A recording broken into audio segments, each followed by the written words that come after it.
जय जगन्नाथ नमस्कार। Odisha cricket association तरफ जो ओडिशा प्रो T20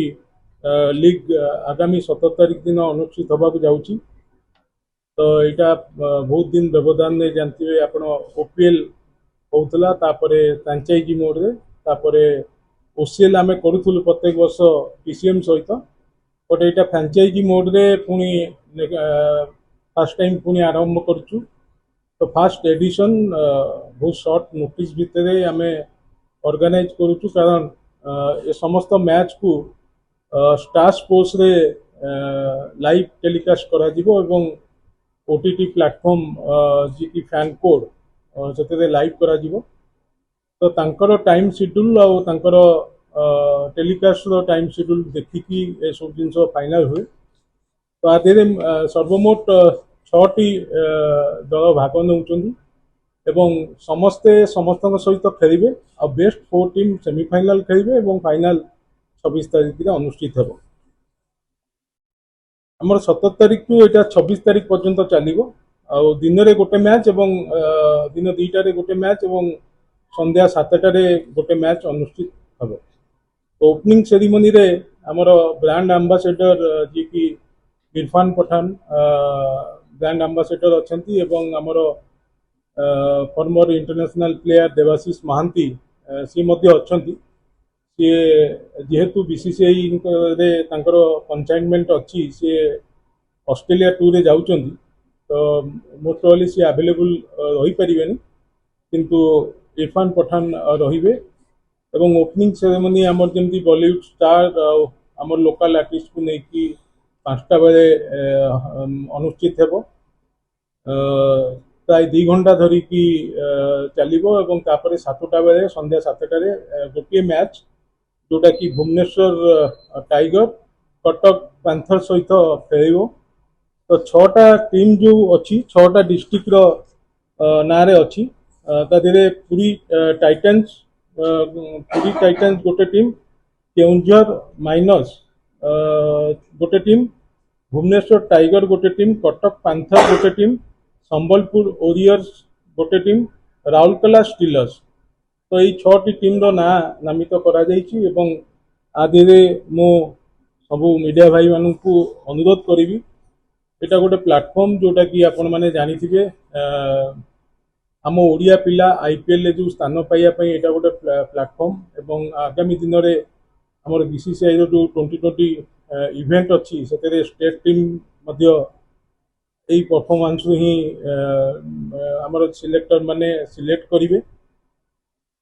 तो विभिन्न आईपीएल टीम रो सिलेक्टर माने आमको सूचना देइचंती से माने मध्य प्रेजेंट रहिवार संभावना अच्छी। आम पिला माने जो कैचमेंट एरिया रू जो पिला मानू स्टेट रे विभिन्न स्टेट रे एबे आईपीएल स्टाइल ओपीएल आमर जमी ओपीटीएल होउची सेमती विभिन्न स्टेट रे होउची। तो आम पिला मानकर खेल प्रदर्शन देखिया सिलेक्टर माने आईपीएल टीम रो मध्य एटी प्रेजेंट रहिबे आ जो माने न रहिबे से माने स्टार स्पोर्ट्स रे देखिकी पिला मानू चयन करि परिबे। तो एटा आम पिलांकर भविष्यत पई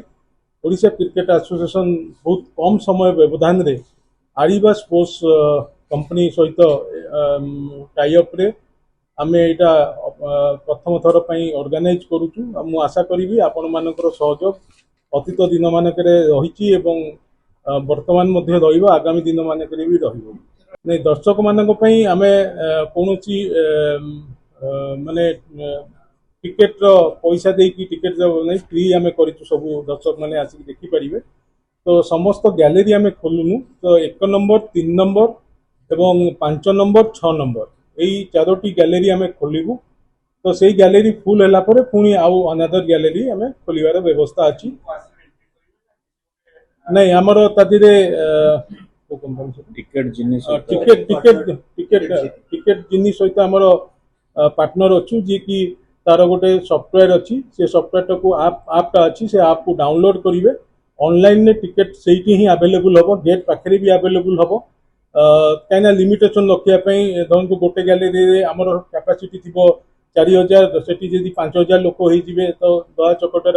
चांसेस अच्छी से आम 4000 टिकेट कर माने 4000 लोक ही भितर एंट्री करेंगे ଏବଂ ସେଇ ଏଣ୍ଟ୍ରି ଟିକେଟଟା ଇମିଡିଏଟଲି ସେମାନେ ସେଇଠି ହିଁ गेट पाखे आवेलेबल हम ना आप मध्यम भी से परचेस कर परचेस तो नुह फ्री कर डाउनलोड कर नहीं सेठी आम बारकोड जो सिस्टम थाए सेमती बारकोड स्टैंडी से बारकोड को स्कैन कले से आसेस करें गेट एंट्री आपड़ जानते आम सिलेक्टर माने तीनोटी कैटेगरी करथिले तीन कैटेगरी प्रोसेस थिला या जे टोटल प्लेयर मानक ए बी सी कैटेगरी रे जूनियर एवं सीनियर पिला कैटेगरी रे स्थानित करथिले एवं सेइथिरु जो माने आमे गोटे गोला माध्यम रे को टीम रो किए कोच आम जो कोच पैनल अच्छी सिलेक्टर पैनल अच्छा तो से माने कोच आउ कैप्टेन जो माने कैप्टेन अच्छा 6 जन कैप्टेन से 6 जन कैप्टेन को आमे बाछिथिलु कि को टीम रे रहिबे तो से माने बिल्डिंग प्रोसेस करथिले जार जो पिला दरकार से बिल्ड करथिले आउ जो पिला रही जाइथिले तांको आउ 4टी नेता आमे कहिथिलु से माने नै परिबे बोली एवं फ्रांचाइजर